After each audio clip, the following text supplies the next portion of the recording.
안녕하세요, Cloud입니다. Hey guys, Cloud here. Today we're going to learn about some particles with lesson 12 of how to study Korean, so let's get right into it. 상황 is a really good word.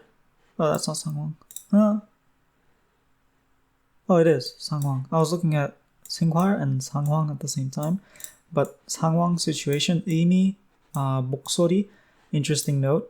목 is throat, so if you want to say you're thirsty, oh, it's right here actually, throat or neck. Also to say thirsty, it literally means you literally say I have a dry throat, so 목 마르다. So I'm thirsty. That's how they would say that. And then 목소리, throat sound, is voice. So if you say like, can you hear my voice? 목소리. Yeah, I can hear the teacher's voice.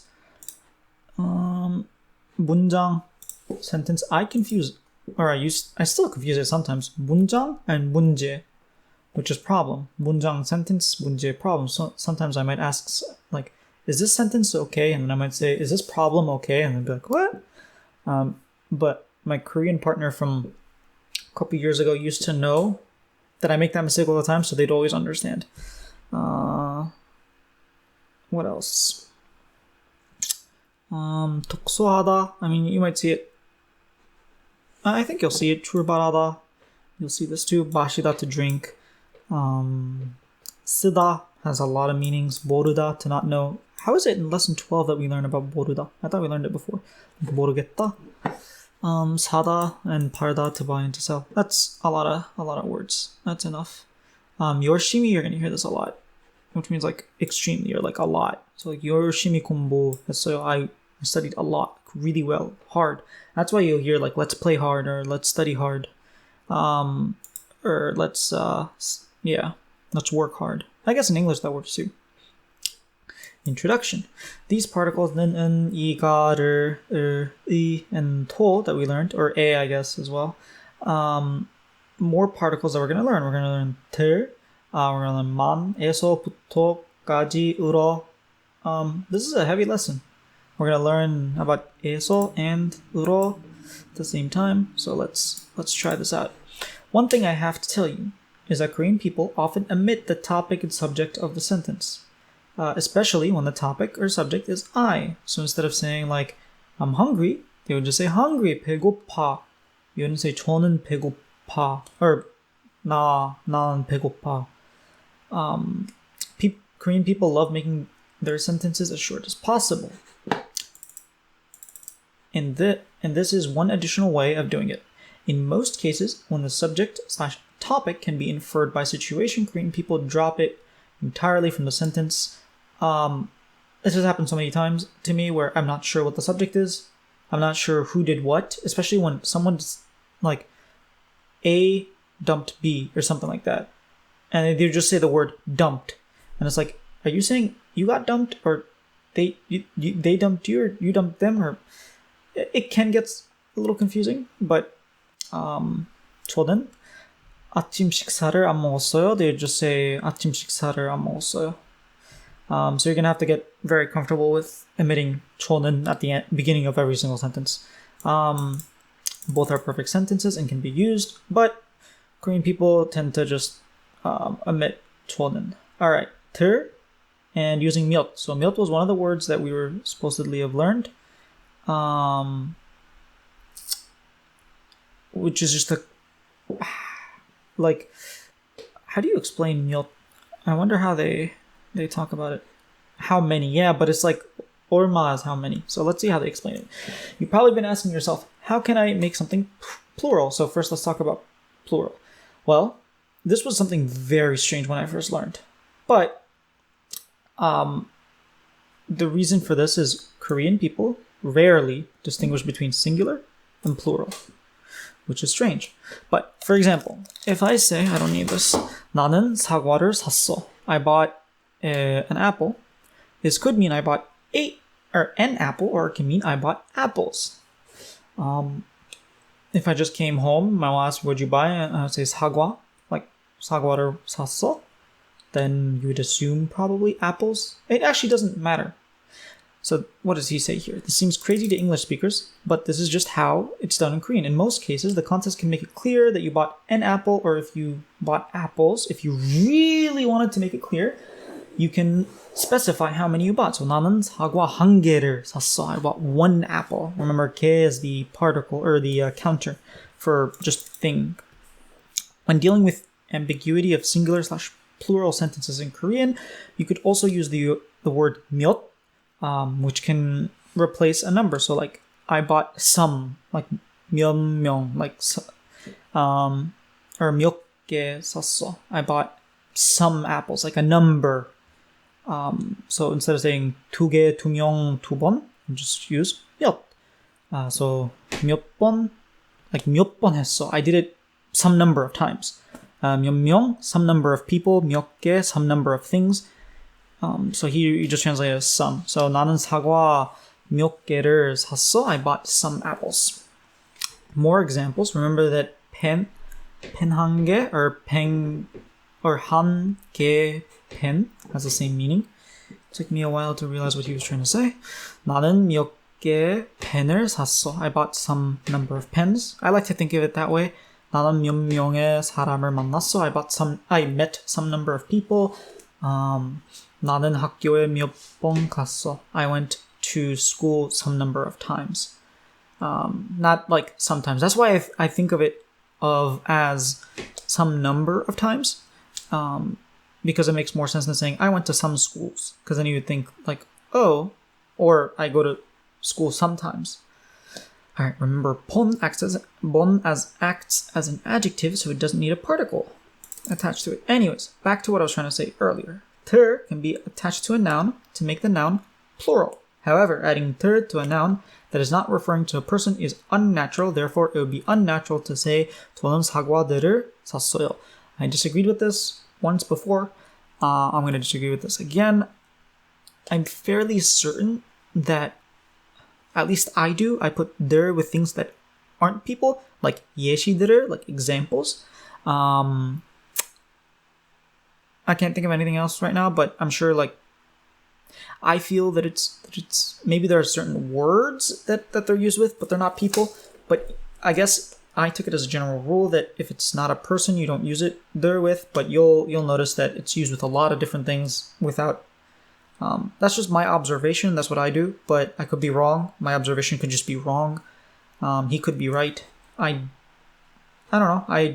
If I'm wrong, okay, I'll learn and then I'll stop doing that. But for now, I'm giving the go button to. Actually, no, I'm not giving the go button. Don't do it except with people, but notice it without people and then come to your own conclusions. Instead, there is usually only attached to the word persons, 사람들을, or 사람들이, or other words with the meaning of people, like actors, workers, doctors. 의사들은 돈이 많아. 선생님은 내일 학생들을 만날 거야. 배우들은, again, 그들의, so adding 에 to 그들, so it's their movie. 그들의 영화를 보통 좋아하지 않아요. Actors usually don't like their movies. I don't know if that's true or not. That's probably. Who knows? Korean particle 만. Okay, so now we go to 만. 만 means only, but let's see if he talks about it or not. The particle 만 is very common and has the meaning only. So you attach it straight to a noun. So only the noun. 나는 물만 마셔. I only drink water. So water is only. It can also be attached to the subject or object of a sentence, and in each case it replaces the particle. So 나만 그 여자를 좋아해, or 나는 그 여자만 좋아해. So you see how the 를 dropped from 여자 and the 는 dropped from 나 in both sentences. So 나만, only I like that girl, versus 나는 그 여자만, only that girl, I like her, or I only like that girl. 나만 사과를 샀어. I'm the only one who bought apples, versus I only bought apples. So apples is the exclusivity here. When you put 나는 사과만 샀어, you could also stress that you only bought one. 딱 하나만, just one apple. By adding 만 to the counter. So 나는 사과 한 개만. Only one. 샀어. I only bought one apple. Let's keep going. I said it once before in lesson 3, but this is something that Korean learners forget. The verb 하다, when verbs end in the verb 하다. So yes, when verbs, not adjectives, when verbs end in 하다, the part before 하다 is usually a noun. So for example, 성공하다, to succeed. 성공 is success. 말하다, to speak. 말 is speech. That's why you see 한국말, Korean speech. 성취하다, achieve. 성취, achievement. With these verbs, the part before 하다 can be separated. So you can have 성취 and then 하다 right after. It is difficult to explain, but look at this example. 나는 공부했어요 versus 나는 공부를 했어. They're both the same. Now, the reason this is important because we can stick 만 right onto 공부. So we can say 저는 공부만 했어요. I only study. 저는 어제 일만 했어요. Yesterday I only worked. Note that because a word ends in 하다 does not mean you can do this. For example, adjectives like I just mentioned, like 행복하다. 행복 is not happiness. You can't say 행복만 해요. Like it just makes no sense. Also, many verbs don't end in 하다, like 가다, 차다, 먹다, 보내다, etc. The way you can change those verbs into a form that allows man is in lesson 29, and let's look at what that is ki and or miam, which, funny enough, should be coming up on the How to Study Korean YouTube channel soon. The shortened, what are they called? Recaps. Yeah. Let's see. Where were we? Here we are. The examples above show man attached to nouns, but really it can attach to a lot of stuff, including grammatical principles or other particles, which we'll get into after a few more lessons of the basics. Now, when man gets attached to more complicated things, it usually doesn't replace something, but it overlaps it. What I mean is that when man is attached to the subject or object, like or they get eliminated, but when attached to something else, it not necessarily the same thing. So for example, the particle that we learned to denote location, 우리는 학교에만 갔어요. So you can put 만 without removing the same thing here. 저는 그 여자를 그때만. Did we learn 그때? Wow. I guess, when using 그때, is often omitted because it could be assumed. I exercise only at night, so 밤에만 운동해요. You can see man used on a Korean sign in the YouTube video. These are really cool. I definitely check them out. Alright, eso. I confuse this. I'm sure everyone in the universe learning Korean probably confused these two. What's the difference between eso and e? They both denote a place in Korean sentences, but eso, think of it as the action happened there. So if you're talking about where you ate, then you would use eso. But if you're talking about where you're going to go, where you came from, or where you're coming, where you're going, that kind of stuff, that's when you use e. Also when you're doing something, so like I do it at 3:30, etc. But we're just talking about like the place, not the time.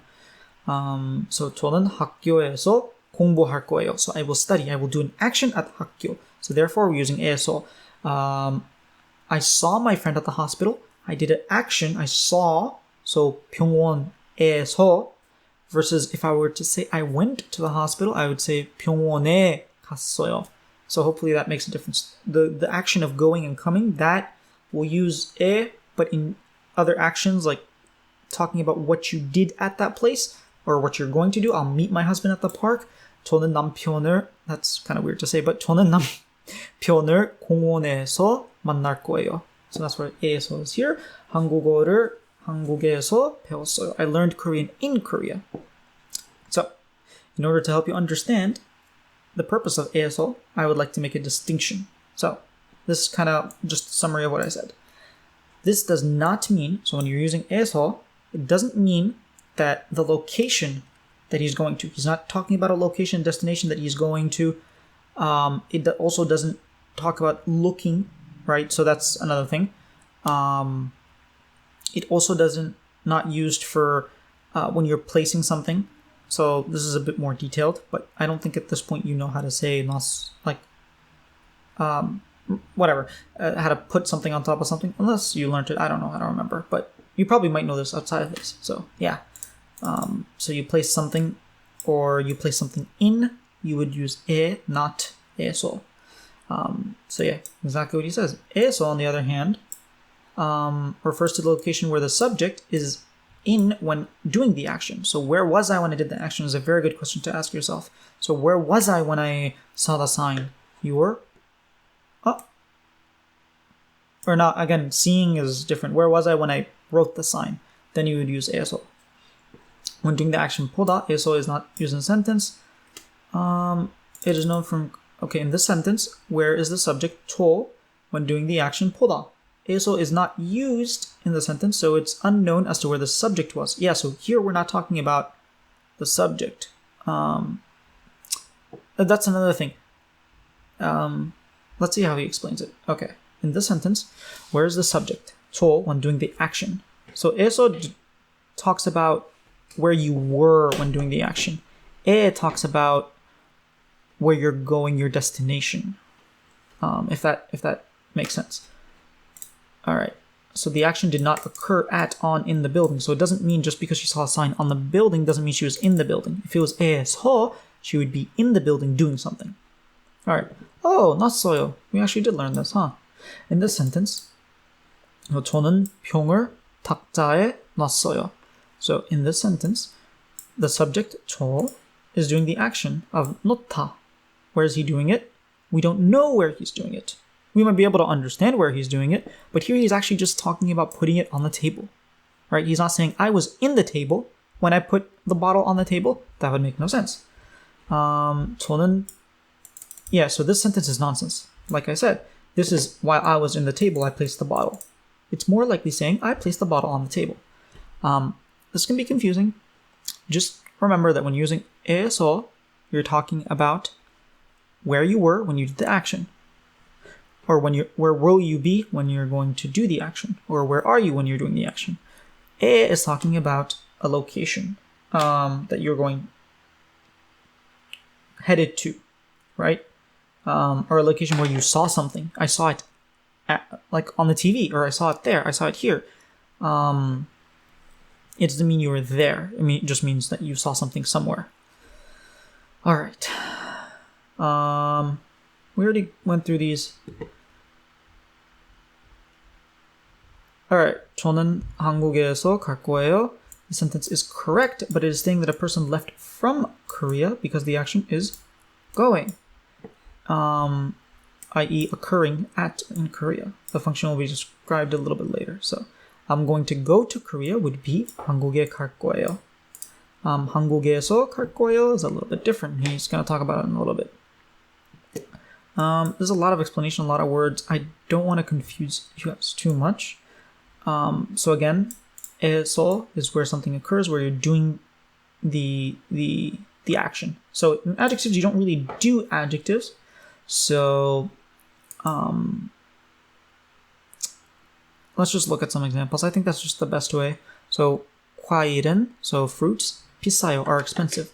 So if you want to talk about where fruits are expensive, maybe they're really, really, really cheap in France, but 한국에서 비싸요. In Korea, they're very expensive. So if that makes any sense. So although they're adjectives, they're in a state of being expensive. They're not doing something. They're adjectives, but they're adjectives somewhere. So 유명해요.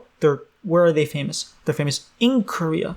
So then we use 에서. That's where the action is happening of them being famous. I guess it's an adjective, but regardless.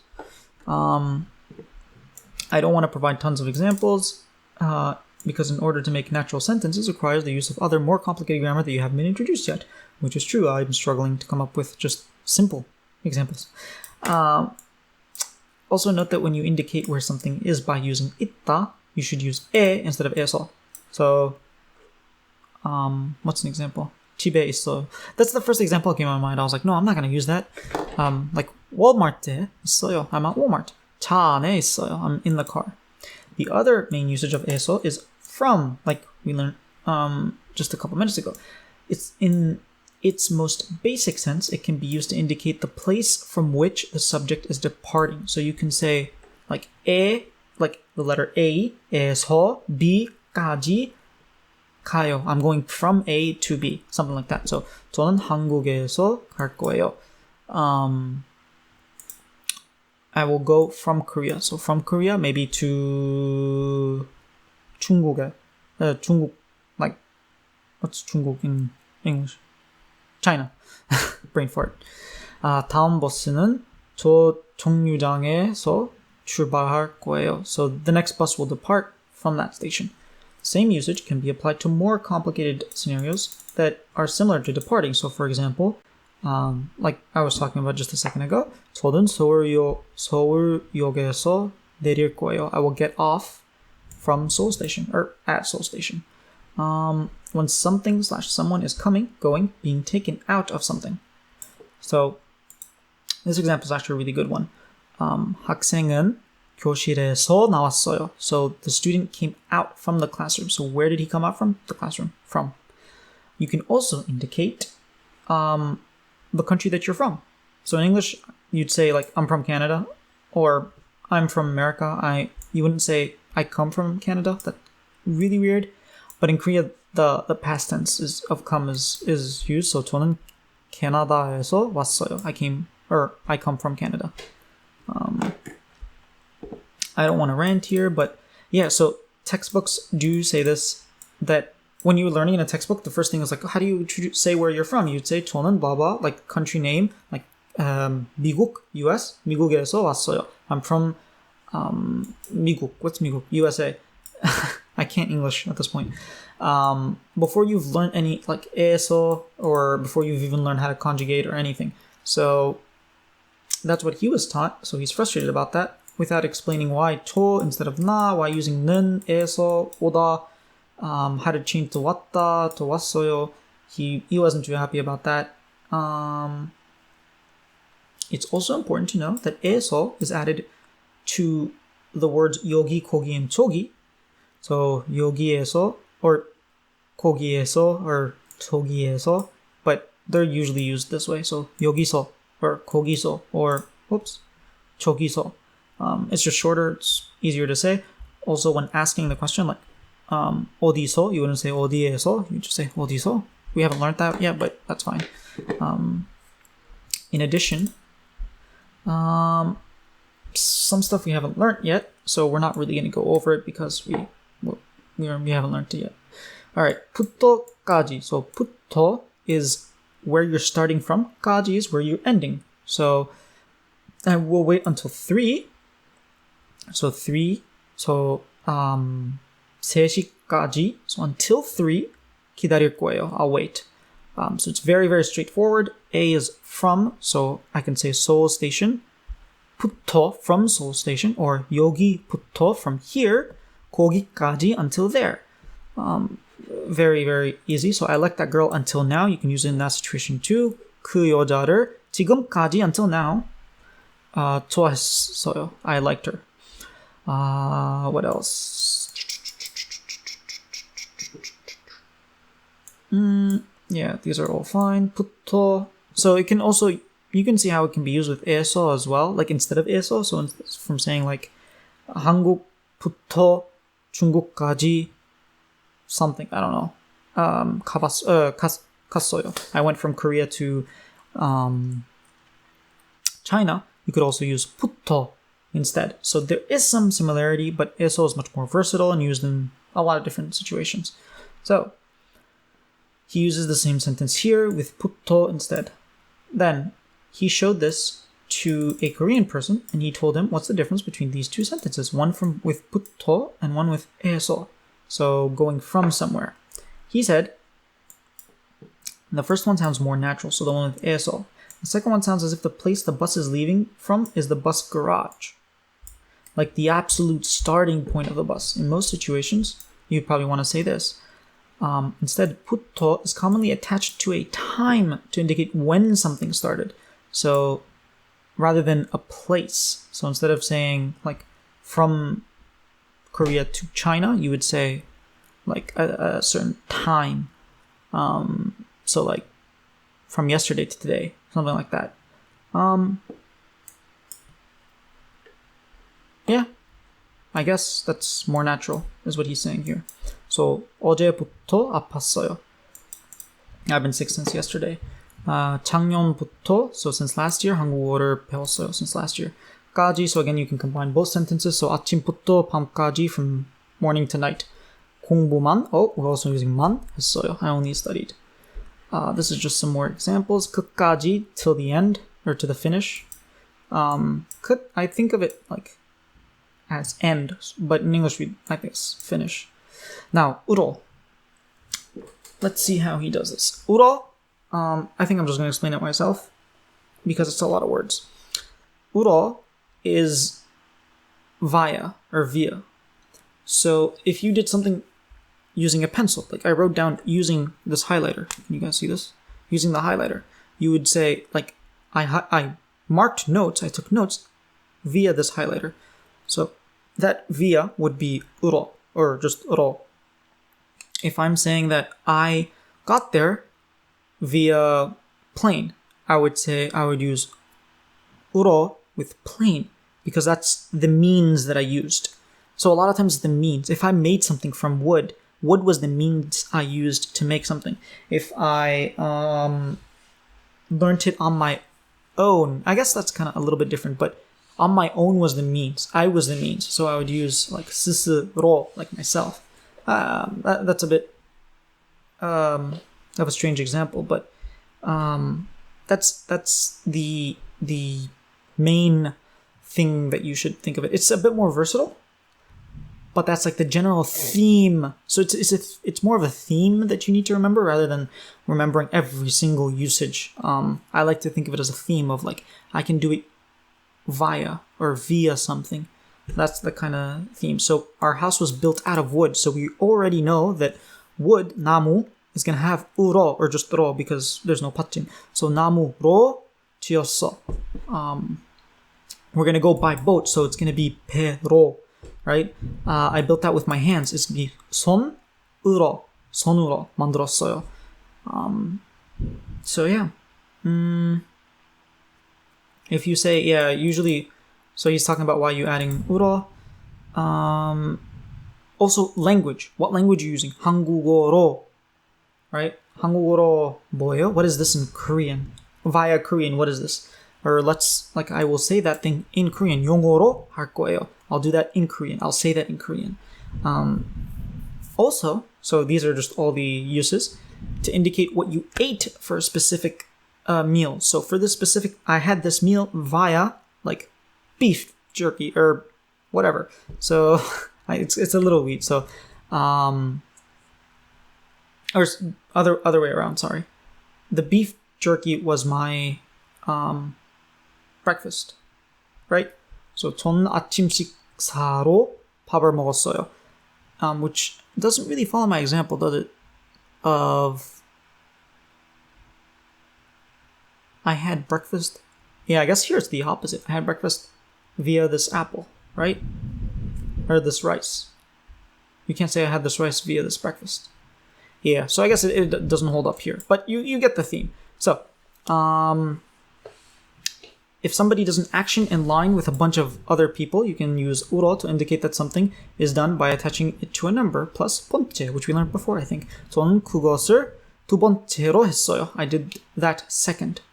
Right? So I was the second person to do that. So you can say, I came to school second. I was the second person to come to school. 저는 학교에 두 번째로 왔어요. 저는 그것을 첫 번째로 할 거예요. I'll do that first. So that doesn't really follow the theme. But you'll get exposed to a lot of different things. There are other meanings. Sometimes has the same meaning as 에, so 집으로. Yeah, that's another thing.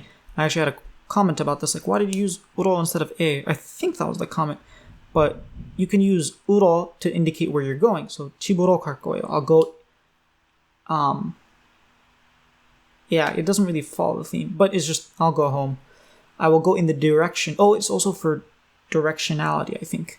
That's the other thing. So it's via something or in the direction of. So 집으로 갈 거예요. I'm going to go into the direction of my house, or I'll just go home.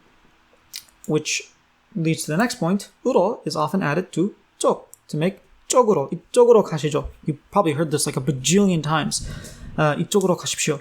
Like whenever the CEO comes out of a car and someone's leading him out in like all the Korean dramas. I learned this way before, like my third day or something of learning Korean. Just watching dramas just to get some input. And like, I already knew. 야, 이쪽으로 가시죠.